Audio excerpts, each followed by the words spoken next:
Bueno, estamos con Claudia Piñeiro, que nos vino a traer las maldiciones. Venís a la Feria del Libro. Bienvenida, Claudia. Muchas gracias, Mariana.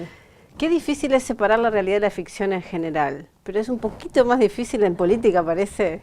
Sí, y además uno escribe como corriendo adelante para que no te alcance la realidad, ¿no? Porque me pasaba cuando escribía esta novela que tiene que ver, digamos, es un drama personal, de un joven que empieza a trabajar en un partido político y tiene un líder que le pide un gran sacrificio y él tiene que decidir si lo hace o no, pero transcurre en el mundo de la política. Entonces te subsume ese mundo y empezás a escribir cosas que tienen que ver con el mundo de la política, y mientras estás escribiendo pasan cosas parecidas, peores, más graves, y decís, bueno, paren un poco que tengo que tirar todo lo que tengo escrito hasta ahora, ¿no? Mezclaste, pones un rol de una periodista que además también refleja la realidad periodística, porque se usa un poquito el medio, se usan mucho las redes sociales, todo eso pasa. Sí, a mí me gusta mucho poner a los personajes en el aquí y ahora, ¿no? Entonces salen a la misma calle que salgo yo y transitan los mismos lugares que transito yo. Entonces, eso, lo que vos decís, eso pasa, y sí, eso pasa, ¿no? Pero entrevistaste a más políticos, que es la entrevista que está reflejada. Las dos entrevistas que están en la novela, a Duhalde y a Ricardo Alfonsín, son reales. O sea, son reales, pero ellos saben que son parte de una ficción. O sea, hay una periodista que es la China Sureda, que para investigar sobre esta maldición de Alsina, o maldición de los gobernadores, que dice que ningún gobernador de la provincia de Buenos Aires será presidente de la Argentina, entrevista a Duhalde como el político del partido justicialista o peronista más importante de la provincia de Buenos Aires, y Alfonsín como el más importante del radicalismo, que son los dos grandes partidos que vienen a ser los que hacían la política a lo mejor de otra forma, con otro discurso político, etcétera, ¿no?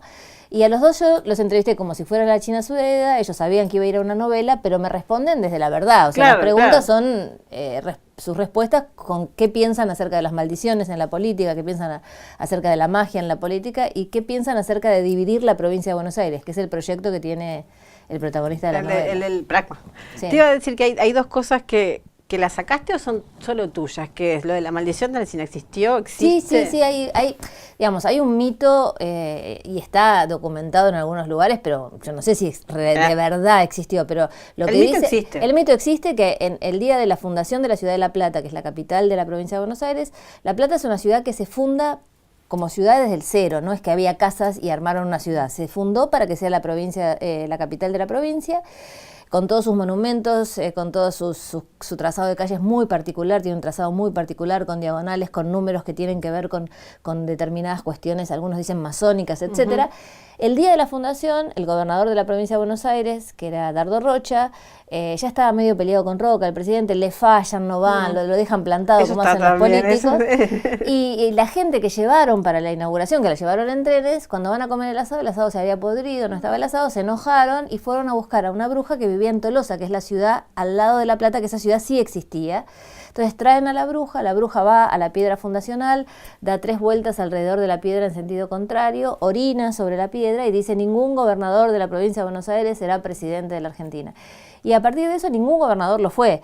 Probablemente no por la maldición, pero ninguno lo fue. Ahora tenemos una gobernadora y yo pienso que no abarcaba género. En ese momento no abarcaba género, no sé. Ella dijo ningún gobernador, así que a lo mejor se salva de la maldición. Pero incluso Duhalde, cuando fue presidente, no fue por el voto popular, fue por la crisis del 2001, claro.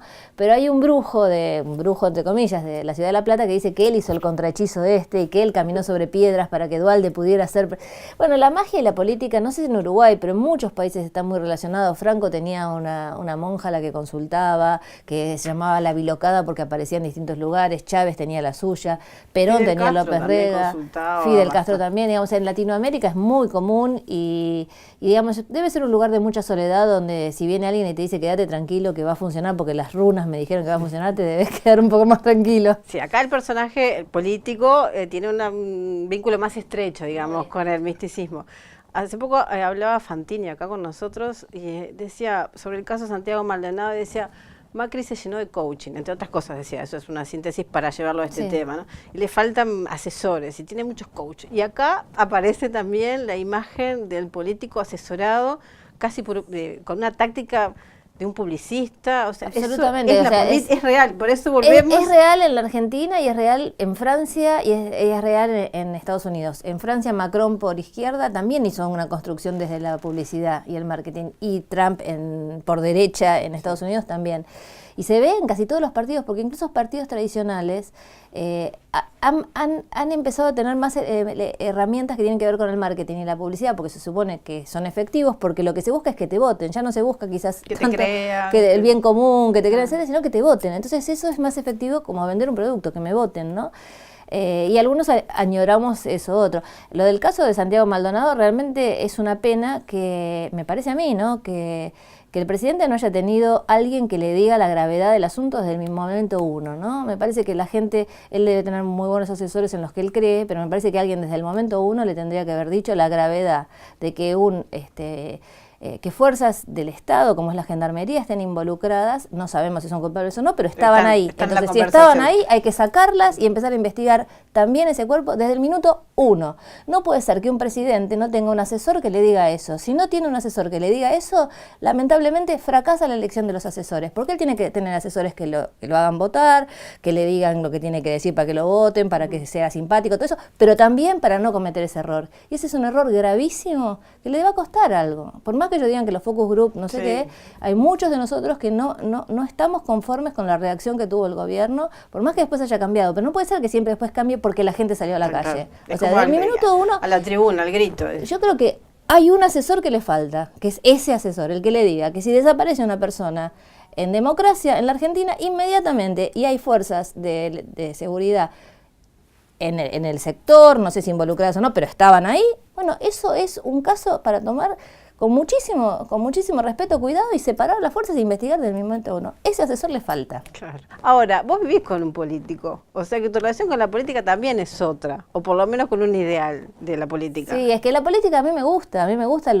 pensar la política como un gran tema, no lo partidario. No soy de ningún partido ni ninguno me termina de convencer, pero sí lo político, ¿no? Y para mí la política no es una mala palabra, todo lo contrario, pero sí me parece que hay ciertas prácticas que no son las que a mí más me gustan, no quiere decir que esté mal, es lo que nos toca ahora, porque también son ciclos mundiales, ¿no?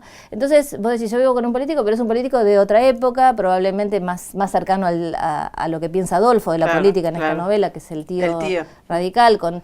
Y de hecho, yo cuando empecé a escribir esta novela, una de las cosas que me motivó para escribirla, además de la imagen disparadora que tenía que ver con este pedido medio perverso del líder hacia su asistente, es que lo vi a él viendo en YouTube algo y vio que se le caen unas lágrimas. Que se emociona todavía. Claro, y dije, ¿qué está mirando este hombre que nunca llora? Y veo y estaba mirando el video de cuando Alfonsín cierra la campaña del 83, vos sos muy joven y además quizás los uruguayos no tienen como tan presente, pero fue muy importante para nosotros porque estábamos en las mismas situaciones e ir a Buenos Aires era respirar democracia, casi. Claro, eso para nosotros fue como empezar ya se venía la democracia, pero además él va a la 9 de julio, llena, abarrotada, y termina el discurso, que se me pone a mí ahora la piel de gallina, recitando de memoria el preámbulo de la Constitución, que hoy ningún político, seguramente, o muy pocos la pueden decir de memoria, y se te ponía la piel de gallina, ¿no? Y él veía eso y se le caía una lágrima y yo decía, claro, acá hay como un deseo de una política que ya no hay una nostalgia, pero también está bueno que esté, que siga existiendo. O por lo menos que haya como un deseo, ¿no? Los tiempos cambian, las cosas se hacen de otra manera y demás, pero esa voluntad del bien común, de estar pensando, también de confiar a quién vos le das el discurso, ¿no? Porque vos bajás el discurso y decís frases que peguen porque no confías en el que recibe ese mensaje, ¿no? O sea, si yo le digo he escuchado políticos decir, no, todo eso no hay que explicarlo porque a la gente no le interesa, a ellos no les interesa, vamos a hablar de la felicidad. ¿Viste? A mí que me vengan a decir si voy a ser feliz o no un político, ya te lo digo. No es su problema. No es su problema y no le creo porque si yo no lo logro, menos lo van a lograr ellos. Vos siempre querés hablar de política, ¿no? En tus libros.